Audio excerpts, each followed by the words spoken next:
Magandang araw po mga kaubayan. Ako po'y muling gumagawa ng videos.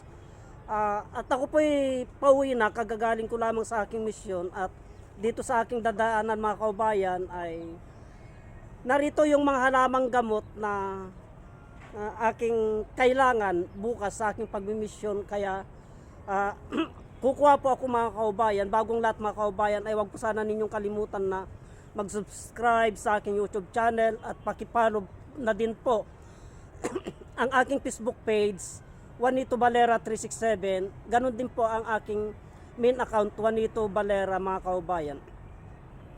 Mga kaubayan, itong kukunin kong mga halamang gamot na ito ay aking ilalive po mamaya.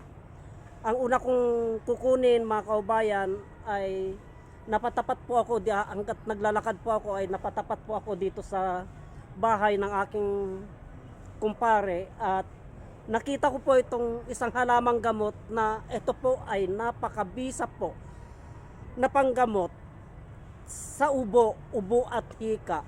At makikita ilalive ko po ito mamaya mga kaubayan. Kukunin ko po isa-isa itong mga kaubayan. Ito po, kung nyo pong makikita ito mga kaubayan, ay napakabisa pong ito mga kaubayan. Ito po yung suha. Suha to mga kaubayan. Bukod sa napapanood nyo sa aking mga videos na ginagawa kong mga ay ibang proseso naman po itong aking gagawin na ito. Kaya kukuha po ako ng dahon ng suha mga kaubayan at ito po i-actual ko mamaya pagdating ko po sa aking bahay. Pare, paying down na.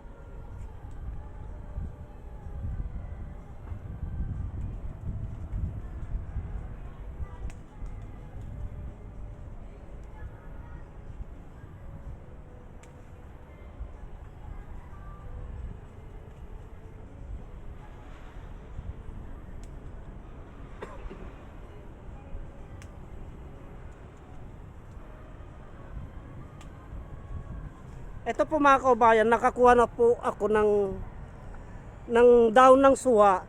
At ito po i-actual ko po, gagawa po ako ng videos pagdating ko sa bahay. Ngayon po mga kaubayan, ay may kukunin din po akong isang uri ng halamang gamot na napakabisa po sa sa UTI. Matagal na pong ginagamit ng ating mga kaubayan. Ito, sa UTI, ayun po siya mga kaubayan. Tignan po natin siya mga kaubayan.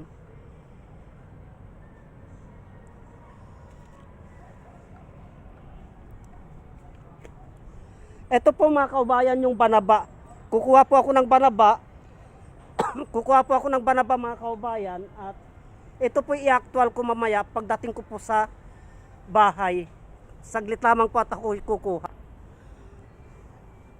Bali nakakuha na ako mga kaubayan.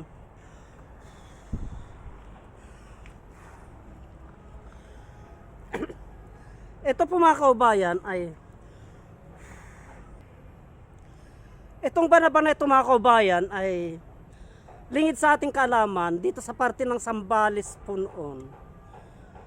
Hanggang sa kasalukuyan ay pag magpapitas po sila sa mga kabundukan ng banaba ay jeep po, truck pag hakutin po nila ito, pinapapitas po nila sa ating mga kaubayan na nakatira sa mga kabundukan dito sa parte ng Zambales hanggang ngayon mga kaubayan. At ito po'y dinadala sa Maynila. At ito po ay ginagawa nilang tsa mga kaubayan. Maliban sa ginagawa nilang tsa ay napakabisa po na panggamot pa sa sa UTI mga kaubayan.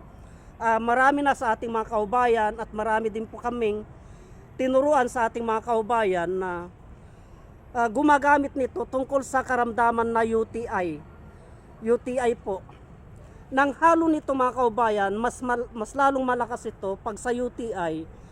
Ang halo nito ay hinahaluan po namin ito ng kugon mga kababayan. Ito sa UTI. At meron din pwede din pong haluan ito mga kaubayan ng sambong. Ito, pagdating sa UTI, kaya wag po nating baliwalain ang kakayahan ng Banaba mga kaubayan, at ako po'y kukuha ng sambong pa doon sa area doon. Ayun po, napakaraming sambong po doon sa taas mga kaubayan. Yun po. Doon, ayun po, puro mga sambong po yun mga kaubayan. Kaya ako po'y kukuha doon. Tara na po, samahan niyo po ako at ako'y kukuha ng sambong doon mga kaubayan.